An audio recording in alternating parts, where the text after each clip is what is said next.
Natalia Alzate, Aberystwyth University. Here we are outside on the day of the eclipse. We're all just about set up.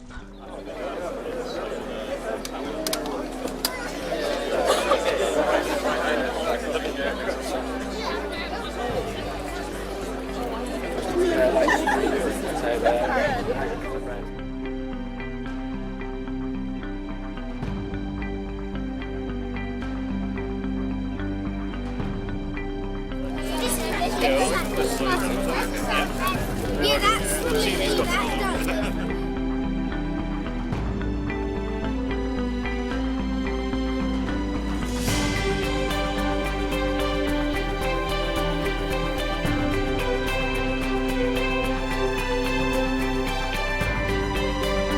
Absolutely spectacular.